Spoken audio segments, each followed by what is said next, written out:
ഈ ശബ്ദപരിധിക്കുള്ളിൽ ഞങ്ങൾ ശ്രമിക്കുന്ന ഏവർക്കും ധന്യനായ ക്രിസ്തുവിന്റെ നാമത്തിൽ ഞങ്ങളുടെ സ്നേഹവന്ദനം അറിയിക്കുന്നു. കർത്താവദാസൻ സാംജി ഓർപ്പിച്ചതുപോലെ കർത്താവിനെ കുറിച്ചും അങ്ങനെ ദാസൻ പറഞ്ഞു സ്തോത്രം ചെയ്ത് അനുഗ്രഹിക്കട്ടെ. ഒരു കാലത്ത് ലോകത്തിന്റെ ഇമ്പത്തിന് വേണ്ടി നടന്നൊരു കാലമൊക്കെ ഞങ്ങളുടെ പുറകിലുണ്ട്. എല്ലാവരും ഞങ്ങളെ മാറ്റി നിർത്തിയ ഒരു കാലം ഞങ്ങളുടെ ജീവിതത്തിലുണ്ട്. അവിടെ നിന്നെല്ലാം ഞങ്ങളെ മാറോട് ചേർത്ത് പിടിച്ച ഒരു മാർഗമാണ് യേശു ക്രിസ്തുവിന്റെ മാർഗം. ഞങ്ങൾ ഈ കേരളത്തിന്റെ എല്ലാ ജില്ലകളിലും കടന്നു ചെന്ന് മദ്യത്തിനും മയക്കുമരുന്നിനെതിരെയാണ് ഞങ്ങളുടെ പ്രസംഗങ്ങൾ മുഴുവനും. അതുകൊണ്ട് ഈ പ്രദേശത്ത് ഞങ്ങൾ കടന്നിട്ടുണ്ടായ കാരണം എന്ന് പറഞ്ഞാൽ മദ്യം കൊണ്ടും മയക്കുമരുന്നും കൊണ്ടും അനേക ജനങ്ങൾ, അനേക കുടുംബങ്ങൾ തകർന്നുകൊണ്ടിരിക്കുന്ന ഒരു കാലഘട്ടത്താണ് നാം ജീവിക്കുന്നത്. അവിടുന്ന് രക്ഷപ്പെടണം എന്നാണ് ഞങ്ങളെല്ലാവരും ചിന്ത. അതുകൊണ്ട് നമ്മൾ കുടുംബക്കാരെല്ലാം നമ്മൾ ഒരുമിച്ച് എന്ത് ചെയ്യണം? നമ്മൾ രക്ഷ പ്രാപിച്ചേ മതിയാകൂ. അതുകൊണ്ട് ഞങ്ങൾ പറയും, ഒരു കാലത്ത് നാടിനും നാട്ടുകാർക്കും വീടിനും വീട്ടുകാർക്കൊക്കെ തലവേദന ജീവിച്ച ഒരു കാലം ഞങ്ങളുടെ പുറകിലുണ്ട്. ഞാൻ അവിടെ നിന്നെല്ലാം മാറ്റിയ ഒരു മാർഗം ഈ സുവിശേഷമാണ്. ഈ സുവിശേഷം ഞങ്ങളുടെ ജീവിതത്തിൽ വന്നപ്പോൾ വലിയ സമാധാനമുണ്ടായി, വലിയ സന്തോഷമുണ്ടായി. പോലീസുകാർ തന്ന പെറ്റി കേസ് കൊണ്ടോ അവർ തന്ന ലാത്തി പ്രയോഗം കൊണ്ടൊന്നും ഞങ്ങളുടെ ജീവിതത്തിൽ മാറ്റം വരുത്തിയില്ല. മാറ്റം വരുത്തിയ ഒറ്റ മാർഗം, അതാണ് യേശു ക്രിസ്തുവിന്റെ മാർഗം. അതുകൊണ്ടാണ് ഈ പരിസ്ഥിതി സ്ഥലത്ത് നിന്നുകൊണ്ട് ഞങ്ങൾ യേശു ക്രിസ്തുവിനെ കുറിച്ച് പറയുവാൻ ഞങ്ങൾക്ക് ഇടവരുന്നത്. പ്രത്യേക ഈ ഒരു മാസത്തിന്റെ അവസാന ദിവസങ്ങളിലേക്ക് നമ്മൾ എത്തിക്കൊണ്ടിരിക്കുന്ന ഈ കാലഘട്ടത്തില് പ്രത്യേക ലോകത്തേക്ക് നോക്കിയാൽ ഒരു ഭാഗത്ത് വലിയ യുദ്ധം, ഏതാണ്ട് 2000-3000 കിലോമീറ്റർ അപ്പുറത്ത് യുദ്ധം നടക്കുകയാണ്. പക്ഷേ നമ്മളവിടെ ഒരു പ്രശ്നവുമില്ല. പക്ഷേ ആ യുദ്ധത്തിന്റെ കെടുതികൾ അനുഭവിക്കുന്നത് നമ്മൾ ഓരോരുത്തരുമാണ്. ഇപ്പൊ ഗ്യാസിന് തന്നെ വലിയ ക്ഷമമായിക്കൊണ്ടിരിക്കും എന്ന് പറഞ്ഞതുപോലെ ആ മറ്റൊരു സ്ഥലത്ത് യുദ്ധം നടക്കുമ്പോൾ ഇവിടെ നമ്മളെല്ലാം വലിയ പ്രയാസത്തിലേക്ക് നടന്നുകൊണ്ടിരിക്കുന്ന ഒരു കാലഘട്ടത്താണ് നാം ആയിരിക്കുന്നത്. അതുകൊണ്ട് ഈ ലോകത്ത് ജീവിക്കുന്ന നമുക്ക് എല്ലാവർക്കും എത്ര നാളിൽ ജീവിക്കുമെന്ന് ആർക്കും ഒരു ഗ്യാരണ്ടിയുമില്ല. മനുഷ്യന്റെ ആയുസിന് വിശുദ്ധ ബൈബിൾ പറയുന്നത് എങ്ങനെയാണ്? അവൻ രാവിലെ വളർന്നു വരുന്ന പുല്ല് പോലെയാകുന്നു, വൈകുന്നേരം അത് അരിഞ്ഞ് വാടിപ്പോകുന്നു എന്ന് പറഞ്ഞാൽ ഇത്രയേ ഉള്ളൂ ഒരു മനുഷ്യന്റെ ആയുസ്. പക്ഷേ ഈ ചുരുക്കനാളില് ഈ മനുഷ്യൻ ജീവിക്കുമ്പോൾ അവൻ ഈ ലോകത്ത് അവൻ ഉണ്ടാക്കി വെക്കുന്ന വിഷയങ്ങൾ എത്ര ഭയങ്കരമെന്നറിയാമോ? ഇന്നലെ ഞെട്ടിപ്പിച്ച സംഭവം കേട്ടത് ഇങ്ങനെയാണ്. ഒരു കുടുംബത്തിൽ 5 പേര് 3 കുഞ്ഞുങ്ങൾക്ക് വിഷം കൊടുത്തിട്ട് ആ 2 അമ്മമാരും ആത്മഹത്യ ചെയ്യുവാനിട വന്നു. നമ്മുടെ ലോകത്തിന്റെ പോക്ക് വലിയ വേദന നിറഞ്ഞ ഒരു സ്ഥലത്തേക്കാണ് നാം പോയിക്കൊണ്ടിരിക്കുന്നത്. ഒരു മനുഷ്യർക്കും ഇവിടെ സമാധാനമില്ല, ഒരു കുടുംബങ്ങൾക്കും ഇവിടെ സമാധാനമില്ല. സമാധാനത്തിന് വേണ്ടി മനുഷ്യർ ഓരോ ദിവസം ഓടുമ്പോൾ ലോകത്തിലെ ഏറ്റവും വലിയ സമ്പന്നൻ ആരാണെന്ന് ചോദിച്ചാൽ യഥാർത്ഥമുള്ള ഉത്തരം സമാധാനമുള്ളവനാണ് സമ്പന്നൻ എന്ന് പറയുന്നത്. ഈ ലോകത്ത് ഒരു മനുഷ്യൻ തന്റെ എല്ലാ സ്ഥലങ്ങളിലും വിറ്റ് ഇഷ്ടംപോലെ പൈസയൊക്കെ ആയിക്കൊണ്ട് അവൻ പറഞ്ഞു, ഇന്ന് കുടിക്കുക, ആനന്ദിക്കുക, നാളെ മരിക്കുക എന്ന ചിന്തയോടെ കടന്നു പോകുമ്പോൾ ദൈവം അവനോട് കാര്യം ചോദിച്ചു, മൂടാ, ഇന്ന് രാത്രിയിൽ ഞാൻ നിന്റെ ആത്മാവിനെ തിരിച്ചു ചോദിച്ചാൽ നീ ഒരുക്കി വെച്ചത് ആർക്കായി തീരും? ബസ്സിലെ ദേശമേ, ഒരു കാലത്ത് മരണം, ഒരു നിമിഷം ഈ മരണം നിന്നെ കാർന്നു പിടിക്കുന്ന ഒരു സമയം നിന്റെ മുമ്പിലുണ്ട്. അതിനു മുമ്പ് ഇന്ന് പകൽ നീ ഒരു പാവിയായ മനുഷ്യനാണോ? ഇന്ന് പകൽ നിന്റെ പാപത്തിൽ രക്ഷിപ്പാൻ കഴിവുള്ള ഒരുവരുണ്ട്. ആ യേശുവിനെയാ ഇന്ന് പകൽ ഈ ദേശത്ത് ഞാൻ ഉയർത്തി കാണിക്കുന്നത്. ഇന്ന് പകൽ എന്തുകൊണ്ടാണ് യേശു ക്രിസ്തുവിനെ കുറിച്ച് പ്രസംഗിക്കുന്ന കാലം ചോദിച്ചാൽ യേശു പറഞ്ഞു, എന്നിൽ വിശ്വസിക്കുന്നവൻ മരിച്ചാലും ജീവിക്കും. അതുകൊണ്ട് ഒരു കാര്യമുണ്ട്, യഥാർത്ഥമായി ഈ സുവിശേഷം കടന്നു ചെല്ലുന്ന സ്ഥലത്തൊക്കെയും വലിയ സമാധാനം ഉണ്ടായിട്ടുണ്ട്, വലിയ സന്തോഷം ഉണ്ടായിട്ടുണ്ട്. അതുകൊണ്ടാണ് യേശു ക്രിസ്തുവിനെ കുറിച്ച് ശാന്തമായി ഈ അന്തരീക്ഷത്തിൽ നിന്നുകൊണ്ട് ഞങ്ങൾ യേശു ക്രിസ്തുവിനെ പ്രസംഗിക്കുന്നത്. അടുത്ത ഒരു മാസം എല്ലാവർക്കും അറിയുന്നതാണ്, യേശുവിന്റെ മരണത്തെ ഈ ലോകം മുഴുവനും കൊണ്ടാടാൻ പോവുകയാണ്. എന്താ യേശുവിന്റെ മരണം?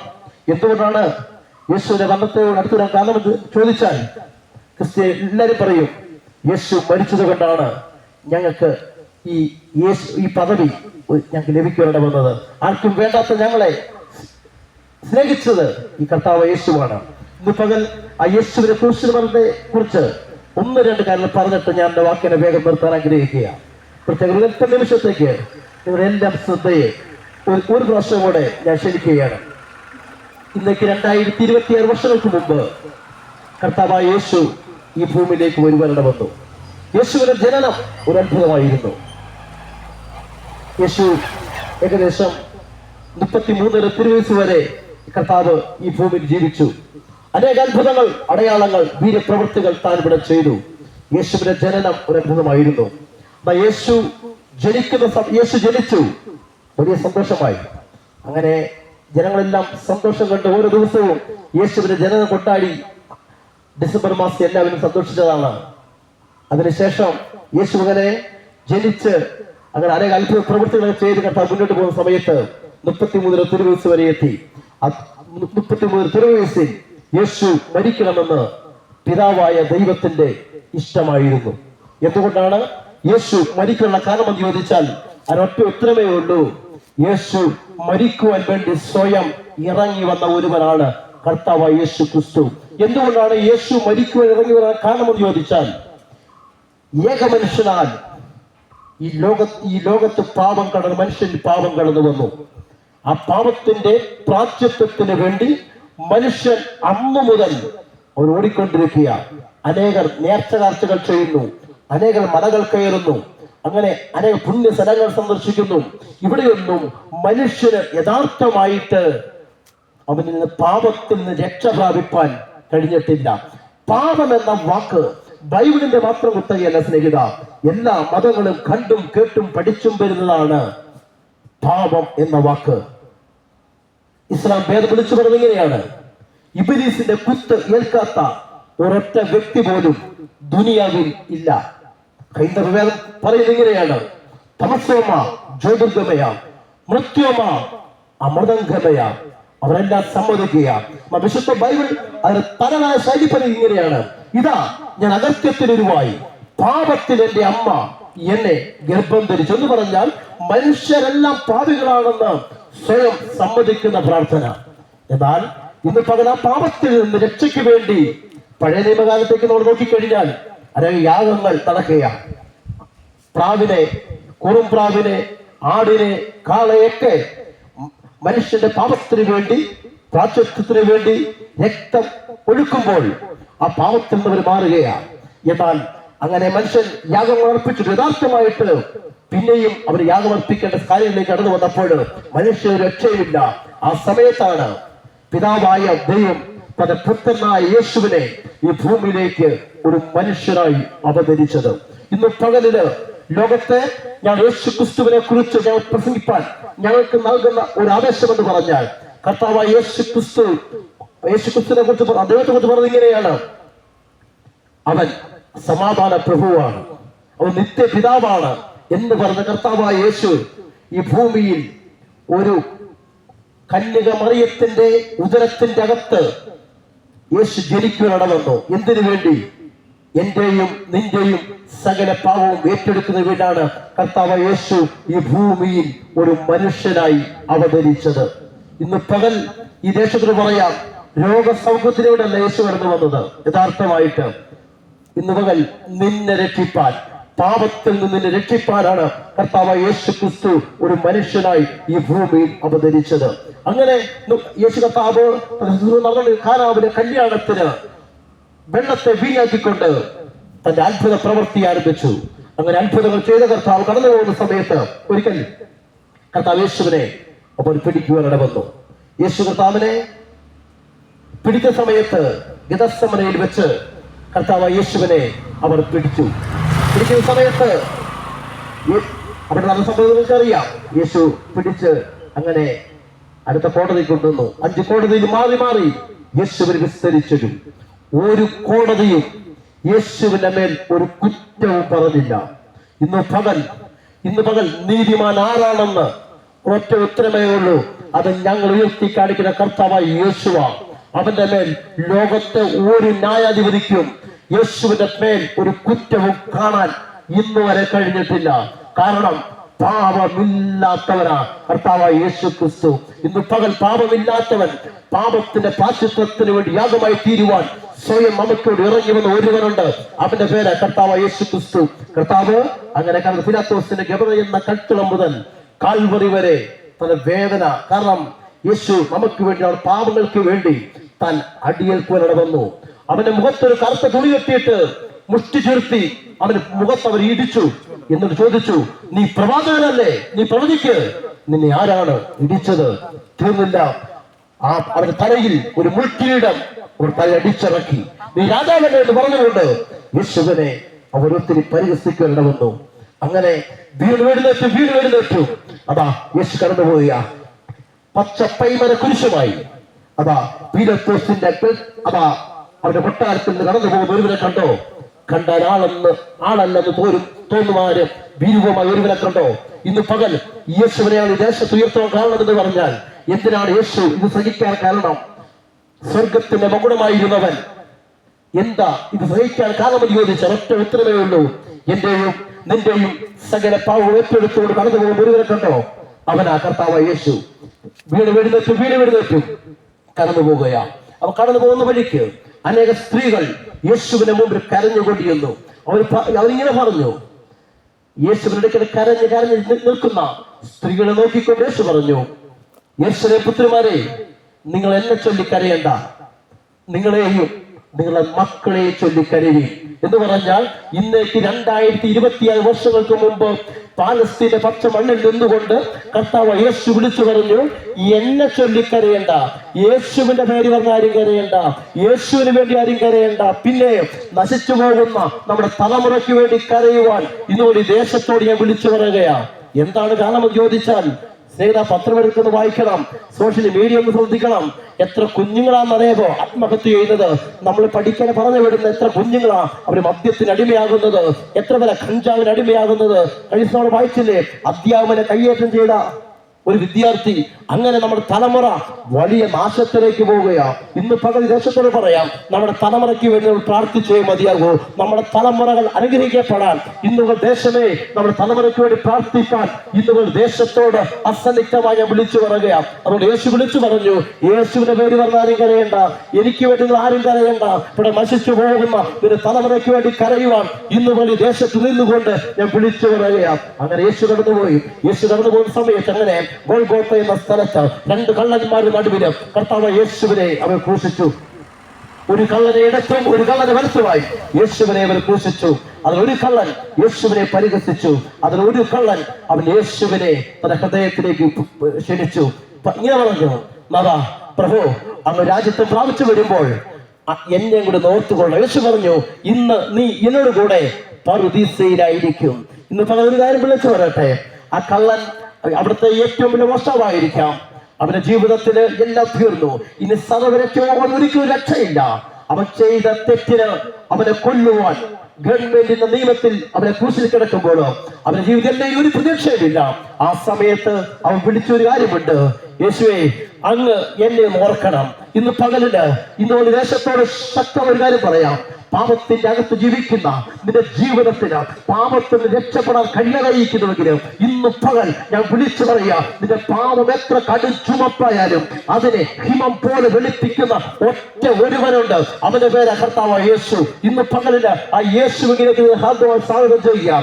ഇന്ന് പകലില് നിന്റെ പാപം എത്ര കടും ചുമപ്പായിക്കൊള്ളട്ടെ, എല്ലാം നിന്നെ മാറ്റി നിർത്തിക്കൊള്ളട്ടെ. ഇന്ന് പകലില് യേശുപ്പ, എനിക്ക് എനിക്കുള്ള മരിച്ചെന്ന് ഞാൻ വിശ്വസിക്കുന്നു. ആ യേശുവിനുടെ ഹൃദയത്തെ വിട്ടുകൊടുക്കുക. നീ തയ്യാറാവുമെങ്കിൽ ഇന്ന് ഒരു രൂപ നീ മുടക്കണ്ട, നീ ചെരിപ്പിടാൻ നടക്കണ്ട, ഒരു മലയും കയറണ്ട. ഇന്ന് പകലിന് ആ യേശുവിന്റെ സമാധാനം, യേശുവിന്റെ സൗഖ്യം, പാപത്തിൽ നിന്ന് രക്ഷിപ്പാൻ യേശു നിന്റെ അടുക്കൽ വരുന്ന പകല. ഒന്ന് വിശ്വസിക്കാൻ കഴിയുമോ? ആ കള്ളൻ യേശുവിനെ അറിവേണ്ട വന്നു. അങ്ങനെ യേശു കർത്താവ് 2 കള്ളങ്ങളുടെ നടുവിൽ യേശു ഉറക്ക വിളിച്ച് പ്രാണനെ വിട്ടു. ഒരു സത്യം വിളിച്ചു പറയുക, ഒരു കാര്യം ഇവിടെ മറന്നു പോകരുത്. ഇന്ന് പകൽ ആ ക്രൂശിൽ നോക്കിക്കൊണ്ട് ഞാൻ ഒരു കാര്യം വിളിച്ചു പറയാം. എന്താ പറയാം ആ കാര്യം? ഇന്ന് പകൽ 2 കള്ളന്മാരുടെ നടുവിൽ കണ്ടാൽ ആളല്ല എന്ന് തോന്നുമാറ് പിരിവുമായി കിടക്കുന്ന ഒരുവരെ കണ്ടോ? അവരുടെ പേരെ യേശു. ഇന്ന് പകൽ ഒരു ദൂത്, ഒരു സന്ദേശം ഈ ദേശത്തോട് ഞാൻ വിളിച്ചു പറയാം. എന്താണെന്ന് അറിയാമോ ആ സന്ദേശം? ആ സന്ദേശം എനിക്ക് പറയാനുള്ള സന്ദേശം ഒറ്റ സന്ദേശം അതേ ഉള്ളൂ. സകല നിവാസികളുമായുള്ളവരെ ആ യേശുവിലേക്ക് നോക്കി ഇന്ന് പകൽ രക്ഷ പ്രാപിപ്പി. ആ ക്രൂശിലേക്ക് നോക്കി 2 കള്ളന്മാർ നടുവിൽ കിടക്കുന്ന, കണ്ടാൽ ആളല്ല എന്ന് തോന്നുമാറ് പിരിവുമായിട്ട് ഒരുവനെ കണ്ടോ? ആ യേശുവിലേക്ക് നോക്കി ഇന്ന് രക്ഷ പ്രാപിപ്പാൻ വർഷത്തിലെ ദേശത്തോട് ആഹ്വാനം ഞാൻ ചെയ്യുകയാ. ഇന്ന് പകലിന് ആ യേശു നിങ്ങളെ അടുക്കൽ നിന്നുകൊണ്ട് ആ സ്നേഹത്തോടെ യേശുമാടി വിളിക്കുകയാണ്. യേശു മരിച്ചു, ഉറക്കെ വിളിച്ചു, പ്രാണനെ വിട്ടു. യേശു മരിച്ചപ്പോൾ അവിടെ ചില സംഭവങ്ങൾ ഉണ്ടായി. ഒന്നാമത്തെ സംഭവം എന്ന് പറഞ്ഞാൽ, യേശു മരിച്ചപ്പോൾ അവിടെ വലിയ ഭൂകമ്പം ഉണ്ടായി. സൂര്യൻ ഇരുണ്ടുപോയി. യെരൂശലേം ദേവാലയത്തിന് തിരശ്ശീല മേൽത്തൊട്ട് അടിയോളം രണ്ടായി കീറിപ്പോയി. യേശു പറഞ്ഞു, സകലതും നിവൃത്തിയായി. ഇന്ന് പകൽ യേശു മരിക്കുന്നതിന് മുമ്പ് യേശു പറഞ്ഞു, പിതാവിനോട് പറഞ്ഞു, പിതാവേ, എന്റെ ആത്മാവിനെ നിന്റെ കരം ഏൽപ്പിക്കുന്ന മുമ്പ് യേശു പറഞ്ഞു, സകലവും നിവൃത്തിയായി. എന്താണ് നിവൃത്തിയായതെന്ന് ഇന്ന് പകൽ തിരിച്ചറിയണം. ഇന്ന് പകൽ യഥാർത്ഥമായി ക്രിസ്ത്യാനി എന്ന പേരിന് അഭിമാനിക്കുന്നതായിട്ടല്ല, ഇന്ന് പകലിന് ആ ഗോൽഗോത്ത മലയിൽ കടന്നുകൊണ്ട് യേശു വിളിച്ചു പറഞ്ഞ കാര്യം ഇതാണ്, സകലത് നിവൃത്തിയായി. എന്ത് നിവൃത്തിയായി? മനുഷ്യന്റെ പാപത്തിന് പ്രായശ്ചിത്തമായി യാഗമായി തീർന്ന അവസാനത്തോട് രക്തം വരെ കാൽകൾ ഉറ്റിത്തുന്നുകൊണ്ട് യേശു പറഞ്ഞു, മനുഷ്യന്റെ പാപത്തിന് പ്രായശ്ചിത്തമായ സകലവും നിവൃത്തിയായി. ഇനി ഒരു യാഗങ്ങളും ശേഷിക്കുന്നില്ല, ഇനി ഒരു കർമ്മങ്ങളും ശേഷിക്കുന്നില്ല. ഇന്ന് പകലിന് ഇന്നിപ്പോ മനുഷ്യന്റെ പാപത്തിന്റെ പ്രായശ്ചിത്തമായ പ്രാചീന മരിച്ച ഒറ്റ ഒരുവനെ ഉള്ളൂ, അത് കർത്താവായ യേശു ക്രിസ്തു മാത്രമേ ഉള്ളൂ. ഇന്ന് അസന്നിഗ്ധമായി ശാങ്കുറപ്പോടെ അതിശക്തിയോടെ ഈ ദേശത്തോട് ഞാൻ വിളിച്ചു പറയുകയാണ്. ഇന്ന് പകൽ നിനക്ക് വേണ്ടി പാപത്തിന് പ്രായശ്ചിത്തമായി മരിച്ച ഒറ്റ ഒരുവനെ ഉള്ളൂ, അവന്റെ പേരാണ് കർത്താവായ യേശു ക്രിസ്തു എന്ന് ഇന്ന് പകൽ മറന്നു പോകരുത്. അങ്ങനെ യേശു മരിച്ചു, അടക്കപ്പെട്ടു. ഇന്ന് പകൽ ഒരു കാര്യം പറയട്ടെ, അങ്ങനെ യേശു അടക്കപ്പെട്ട് അങ്ങനെ തീർന്നെങ്കിൽ ഇന്ന് പകൽ യേശുവിനെ പ്രസംഗിപ്പാൻ ഞങ്ങൾ ഈ ദേശത്ത് കടന്നു വരത്തില്ല, ഒരു സുവിശേഷ യോഗങ്ങൾ നടക്കത്തില്ലായിരുന്നു. പക്ഷേ ഞാൻ പ്രസംഗിക്കുന്ന കർത്താവായ യേശു കല്ലറ കൊണ്ട് അവസാനിച്ചവനല്ല, കല്ലറ കൊണ്ട് തീർന്നവനല്ല. കല്ലറയ്ക്ക് അവനെ ഒതുക്കുവാൻ കഴിഞ്ഞില്ല. റോമ ഗവൺമെന്റിന്റെ ഇമ്പീരിയ മുദ്രയ്ക്ക് യേശുവിനെ ഒതുക്കുവാൻ കഴിഞ്ഞില്ല. അവരുടെ കാവൽ പട്ടാളത്തിന് യേശുവിനെ നിർത്തുവാൻ കഴിഞ്ഞില്ല. എന്നാൽ മൂന്നാമത്തെ ദിവസം, ഹേ മരണമേ നിന്റെ ജയം എവിടെ, ഹേ മരണമേ നിന്റെ വിഷയമുള്ള എവിടെ എന്ന് ചോദിച്ചുകൊണ്ട് കല്ലറെ ഭേദിച്ചുകൊണ്ട് ഒരുവർ ഉയർത്തെഴുന്നേറ്റു. അവന്റെ പേര് കർത്താവായ യേശു ക്രിസ്തു. ഇന്ന് പകല് അനേക മഹാന്മാരുടെ കല്ലറകള് ഇന്നും അടഞ്ഞു കിടക്കുമ്പോൾ ഇന്ന് പകൽ ഞാൻ ഉയർത്തി കാണിക്കുന്ന കർത്താവായ യേശുവിന്റെ കല്ലറ ഇന്നും തുറന്നു കിടക്കുക. അവിടെ എഴുതി വെച്ചിരുന്ന കാര്യമുണ്ട്, അവൻ ഇവിടെ ഇല്ല. ഇന്ന് പകല് അനേക മഹാന്മാർ മരിച്ച കല്ലറ കണ്ട് അവസാനിച്ചപ്പോൾ ഇന്ന് പകൽ ഹേ മരണമേ നിന്റെ ജയമെവിടെ, ഹേ മരണമേ നിന്റെ വിഷയമുള്ളവരെ എന്ന് ചോദിച്ചുകൊണ്ട് ഉയർത്തുന്നത് ഒറ്റ ഒരുവനേ ഉള്ളൂ, അവന്റെ പേര് കർത്താവായ യേശു ക്രിസ്തു. ആ യേശുവിലേക്ക് ഇന്ന് ഹൃദയമായി ഞാൻ സ്വാഗതം ചെയ്യുകയാണ്. അങ്ങനെ യേശു ഉയർത്തെഴുന്നേറ്റു. യേശു ഉയർത്തെഴുന്നേറ്റ് കർത്താവ് ഏകദേശം 40 ദിവസം കർത്താവ് ഈ ഭൂമിയിൽ ഉണ്ടായിരുന്നു. അങ്ങനെ കർത്താവ് യേശു സ്വർഗ്ഗം ചെയ്യുന്ന സമയത്ത് ശിഷ്യന്മാരെല്ലാം യേശുവിന്റെ അടുക്കൽ വന്നു. ഇന്ന് പകൽ ഞങ്ങൾ പ്രസംഗിക്കാൻ കാരണം യേശു പറഞ്ഞു, സ്വർഗ്ഗം ചെയ്യുന്ന സമയത്ത് ശിഷ്യന്മാരെ വിളിച്ചു പറഞ്ഞു, നിങ്ങൾ ഭൂലോകത്തൊക്കെയും പോകണം, സർവ സൃഷ്ടിയോടും യേശുവിനെ പ്രസംഗിക്കണം. ഇന്ന് പകൽ എന്തുകൊണ്ടാണ് ഈ പ്രദേശത്ത് കടന്നു വന്ന് ഞാൻ യേശുവിനെ പ്രസംഗിക്കാൻ കാരണമെന്ന് ചോദിച്ചാൽ ഒറ്റ ഉത്തരമേ ഉള്ളൂ. യേശു പറയാം, യേശുവിന്റെ യേശു കർത്താവ് സ്വർഗ്ഗം ചെയ്യുന്ന സമയത്ത് വിളിച്ചു പറഞ്ഞു, നിങ്ങൾ ഭൂലോകത്തൊക്കെയും പോയി സർവ സൃഷ്ടികളോടും എന്നെ യേശുവിനെ പ്രസംഗിക്കണം. അതുകൊണ്ടാണ് ഈ സുവിശേഷത്തിന്റെ കാരണത്താല് അടിച്ചിട്ടോ ഇടിച്ചിട്ടോ കഴുത്തെടുത്ത് ആഴിച്ചിട്ടോ ചാണകം വാരി തന്നിട്ടോ ഇത് നിർത്താത്തത് കാരണമെന്ന് പറഞ്ഞാൽ യേശു പറഞ്ഞ വാക്ക് മാനിച്ചുകൊണ്ട് അനേക സ്ഥലങ്ങൾ അനേക ഇടങ്ങളിൽ ഞങ്ങളെപ്പോലുള്ളവര് ഈ സുവിശേഷം വിളിച്ചു പറയുക. ഒറ്റ കാര്യം കൊണ്ട് മരിക്കാൻ വേണ്ടി വന്നാലും യേശുവിന് വേണ്ടി മരിക്കാൻ തയ്യാറായി തന്നെയാ ഈ സുവിശേഷം ഞങ്ങൾ ദേശത്ത് പ്രഘോഷിക്കുന്നത്. കാരണം ഒറ്റ ഉത്തരം കൊണ്ട് ഞങ്ങളുടെ കർത്താവ് യേശു പറഞ്ഞൊരു കാര്യമുണ്ട്, എന്നിൽ വിശ്വസിക്കുന്നവൻ മരിച്ചാലും ജീവിക്കും. ആ പ്രത്യാശയാണ് ഞങ്ങൾ നയിക്കുന്നത്. അങ്ങനെ കർത്താവ് കടന്നുപോയി. യേശു കർത്താവ് കടന്നു പോകുമ്പോൾ ദൂതന്മാര് ഇങ്ങനെ പറഞ്ഞ കാര്യമുണ്ട്. അവരോട് പറഞ്ഞ കാര്യം ഇങ്ങനെയാണ്: ഹേ ഗലീല പുരുഷന്മാരെ, നിങ്ങൾ എന്തിനാ ആകാശത്തോട് നോക്കി നിൽക്കുന്നത്? നിങ്ങളെ വിട്ടുപോയ യേശുവില്ലേ, അവൻ പോയതുപോലെ മടങ്ങി വരും. ഇന്ന് പകൽ ഈ ദേശത്തോട് കാര്യം പറയുക, താമസമല്ല, നമ്മുടെ കർത്താവ് യേശു മടങ്ങി വരാൻ സമയമായി. എന്താണ് യേശുവിന്റെ മടങ്ങി വരുന്ന ലക്ഷണങ്ങൾ? ശിഷ്യന്മാർ ചോദിച്ചു, നാഥാ, നിന്റെ വരവിനും ലോക അവസാനത്തിനും ആ സമയം ഒന്ന് പറയാമോ? യേശു സമയം പറഞ്ഞില്ല. യേശു കുറെ സംഭവങ്ങൾ പറഞ്ഞു. യുദ്ധങ്ങൾ, ക്ഷാമങ്ങൾ, ഭൂകമ്പങ്ങൾ ഉണ്ടാകുമ്പോൾ ഓർക്കണം, മനുഷ്യപുത്രന്റെ വരവ് വരാൻ സമയമായി എന്ന് പറഞ്ഞ യേശു വരാൻ സമയമായി. നോക്കിക്കേ, യുദ്ധങ്ങൾ ഒരു സ്ഥലത്ത് ശക്തമായ യുദ്ധം നടന്നുകൊണ്ടിരിക്കുന്നു. എന്നാൽ ഇതൊക്കെ കാണുമ്പോൾ വിശുദ്ധ തിരുവചനം അസന്നിഗ്ധമായി ഇന്ന് പകൽ ദേശത്ത് വിളിച്ചു പറയുക, ഒത്തിരി നാള് ഈ സുവിശേഷം പ്രസംഗിക്കാൻ ഞങ്ങളിവിടെ കാണത്തില്ല, ഒത്തിരി നാള് ഇതേപോലെ പറയാൻ ഞങ്ങളില്ല. കാരണം ഞങ്ങളുടെ യേശു മടങ്ങി വരാൻ സമയമായി, ഞങ്ങളുടെ കർത്താവ് വേഗത്തിൽ വരാൻ സമയമായി. ഇന്ന് പകല് ഈ ദേശത്ത് നിന്നുകൊണ്ട് പറയാം, യേശു മടങ്ങി വരാറായി, യേശു മടങ്ങി വരാറായി. അതിനു മുമ്പ് ഇന്ന് പകല് ആ ഹൃദയത്തെ നിൽക്കുന്ന വിട്ടുകൊടുക്കാൻ കഴിയുമോ യേശുവിന് വേണ്ടി? നിരുപാധിയായ മനുഷ്യനാണോ? ജീവിതത്തിൽ സമാധാനമില്ലേ? സന്തോഷമില്ലേ? എല്ലാം നിന്നെ മാറ്റി നിർത്തിയോ? സ്നേഹിത ഇല്ല. യേശുവിന്റെ ആവശ്യമുണ്ട് കേട്ടോ. യേശുവിനെ ഒത്തിരി സ്നേഹിക്കുക. ആ കാൽവരയിൽ അവസാനത്തുള്ള രക്തം വരെ ആ കാൽ ഊറ്റി തന്നുകൊണ്ട് നിനക്ക് വേണ്ടി ഇന്ന് പകലൂരെ പറയട്ടെ, ഞാൻ പ്രസംഗിക്കുന്ന കർത്താവിന്റെ പ്രത്യേകത, അവൻ ഏക മധ്യസ്ഥനാണ്. കർത്താവായ യേശു. ഈ ലോകത്ത് മധ്യസ്ഥ പറയാൻ ഒറ്റ ഒരുവരെ ഉള്ളൂ, അവന്റെ പേരാ കർത്താവായ യേശു ക്രിസ്തു.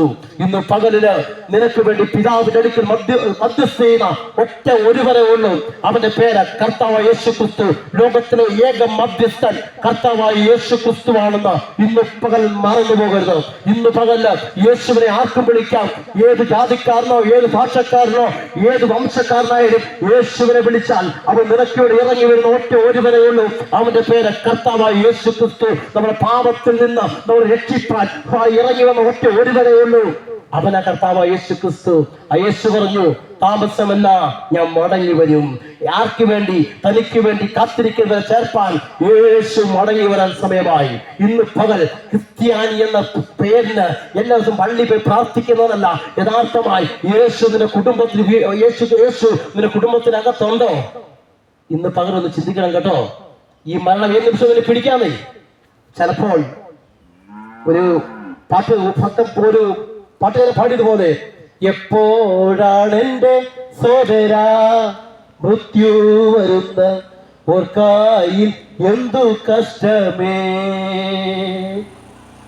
ദൂരവേ അല്ല മരണം എന്നാർക്കറിയാം, ലേശം ഇല്ലാ സമയങ്ങൾ.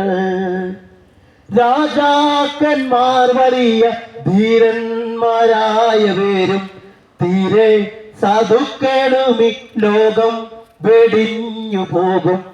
എപ്പോഴാണ് എന്റെ സോദരാ മൃത്യു വരുന്ന ഓർക്കായിൽ എന്തു കഷ്ടമേ. ഇന്ന് പകൽ ഞാൻ വാക്ക് നിർത്തുകയാണ്. പക്ഷെ ഒരു കാര്യം, ഈ സുവിശേഷം ഇന്ന് പകൽ യേശു ഈ ശബ്ദം കേൾക്കുന്നുവെങ്കിൽ ഇന്ന് പകൽ യേശു നിന്നെ സ്നേഹിക്കുന്നു. നിനക്ക് വേണ്ടി മാത്രമായിരിക്കാം ഞങ്ങൾ ഈ പ്രദേശത്ത് കടന്നുകൊണ്ടിരിക്കും. ഒറ്റ വ്യക്തിക്കുള്ളായിരിക്കും, സാരമില്ല. ആ ജീവിതം ധന്യമായി തീരട്ടെ. ഞാൻ വിശ്വസിക്കുന്നു. സ്നേഹിത, നീ ആത്മഹത്യ ചെയ്യരുത്. നീ മദ്യത്തോട് ഇവിടെ പറയണം, നീ മയക്കത്തിന് ഇവിടെ പറയണം, നീ കഞ്ചാവ് ഇവിടെ പറയണം. നിന്റെ കുടുംബത്തിനകത്ത് യേശുവിന്റെ സമാധാനം കടന്നു വരട്ടെ. ആ യേശുവിന്റെ സന്തോഷം നിന്റെ കുടുംബത്തിൽ, നിന്റെ ജീവിതത്തിൽ കടന്നു വരട്ടെ എന്ന് ഞാൻ പ്രാർത്ഥിക്കുക. ഒരു നിമിഷം ഞങ്ങൾ നിങ്ങൾക്ക് വേണ്ടി പ്രാർത്ഥിക്കാൻ ആഗ്രഹിക്കുക. ഒരു നിമിഷം ആ യേശുവിനെ എനിക്ക് വേണം. എന്റെ പാപത്തിന് പ്രായശ്ചിത്തമായിട്ടാണ് യേശു മരിച്ചതെന്ന് ഞാൻ വിശ്വസിക്കുന്നു. ആ യേശുവിനെ എന്റെ നാഥനും രക്ഷകനുമായി ഞാൻ അംഗീകരിക്കുന്നു. ഇന്നു മുതൽ ഞാൻ ആ യേശുവിന് വേണ്ടി ജീവിക്കാം. എത്ര ഒരു തീരുമാനമെടുക്കാൻ കഴിയും? നിങ്ങൾ ഇരിക്കുന്ന ഇരിപ്പിടത്തിന് ഒരു നിമിഷം പ്രാർത്ഥിച്ചേ, യേശുപ്പ അത് ജീവിക്കുന്ന ഒരു കർത്താവ് ദൈവം വിശ്വസിക്കുന്നു. ഇന്നു മുതൽ എനിക്ക് അങ്ങേ വേണം. ഞാൻ ഒരു കാലത്ത് എന്റെ ജീവിതത്തിൽ യഥാർത്ഥമായി ദൈവത്തെ അറിയാതെ ലോകത്തിന് വേണ്ടി നടന്നവരല്ല. ഇന്നു മുതൽ ഈ പ്രസംഗം, ഈ വചനം ഞാൻ വിശ്വസിക്കുന്നു. ഞാൻ യേശുവിനെ വിശ്വസിക്കുന്നു. ഇന്ന് പകൽ ഒരു നിമിഷത്തിലേക്ക് ആ ഹൃദയങ്ങളെ ഒന്ന് എടുപ്പിച്ചു കൊടുത്തേ. ഒരു നിമിഷം നമുക്ക് പ്രാർത്ഥിക്കാം. ഇന്ന് പകൽ നീ ഏത് രോഗിയായിക്കൊള്ളട്ടെ. ഡോക്ടർമാർ നിന്നെ തള്ളിക്കാതായിരിക്കട്ടെ. ഇന്ന് പകൽ യേശുവിന്റെ സമാധാനം, യേശുവിന്റെ സൗഖ്യം നിന്റെ കുടുംബത്തിൽ വരുന്നതല്ല. ഞാൻ സ്നേഹിക്കുന്ന സ്വർഗ്ഗ നല്ല പിതാവേ, ഇന്ന് പകൽ ഈ ദേശത്തിന് വേണ്ടി ഞങ്ങൾ ദൈവത്തോട് പ്രാർത്ഥിക്കുന്നു. ഈ ദൈവത്തിന്റെ വചനം കേട്ട ഈ ദേശനിവാസികൾക്കായി സ്തോത്രം. ആരെങ്കിലും കർത്താവേ ഇന്ന് പകൽ ഭാരത്തോടെ, പ്രയാസത്തോടെ, ദുഃഖത്തോടെ, വേദനയോടെ അവരായിരിക്കുന്നുവെങ്കിൽ ഇന്ന് യേശുവിന്റെ സമാധാനം, യേശുവിന്റെ സന്തോഷം, യേശുവിന്റെ സൗഖ്യം അവിടെ വ്യാപരിക്കട്ടെ. ഹല്ലേലൂയ. ആരെങ്കിലും കർത്താവേ ആത്മഹത്യയെ കുറിച്ച് ചിന്തിച്ചിരിക്കുന്നു, യേശുവിന്റെ നാമത്തിന് എല്ലാ ആത്മഹത്യ പ്രവണതകൾ യേശുവിന്റെ നാമത്തിന് അവിടുന്ന് മാറിപ്പോട്ടെ. വലിയ സൗഖ്യം ഉണ്ടാകട്ടെ കർത്താവേ. പ്രിയമുള്ള കുഞ്ഞുങ്ങൾക്ക് വേണ്ടി പ്രാർത്ഥിക്കുന്ന കർത്താവേ, അവരെ വിദ്യാഭ്യാസത്തിൽ അനുഗ്രഹിച്ച് പ്രാർത്ഥിക്കുന്നു. ഇന്ന് പകൽ ഈ ദേശത്തെ യേശുവിന്റെ നാമം ചൊല്ലി ഞാൻ അനുഗ്രഹിച്ച് പ്രാർത്ഥിക്കുന്നു. എല്ലാ മഹത്വവും എല്ലാ പുകഴ്ചയും യേശു കർത്താവിന്. പ്രാർത്ഥനായ സ്തോത്രം യേശുവിന്റെ നാമത്തിൽ തന്നെ. ആമേൻ. യേശു ക്രിസ്തു പാപികളെ രക്ഷിക്കുന്നു. യേശു ക്രിസ്തു രോഗികളെ സൗഖ്യമാക്കുന്നു. യേശു ക്രിസ്തു പരിശുദ്ധാത്മാവിനെ നൽകുന്നു. അവൻ രാജാതി രാജാവായി വേഗം വരുന്നു. അവനെ എതിരേൽപ്പാൻ ഒരുങ്ങിക്കൊള്ളുക. Hallelujah, hallelujah, hallelujah. ഇത്രയും ശ്രമിച്ച എല്ലാവർക്കും നന്ദിയിരിക്കുന്നു. Okay, God bless U.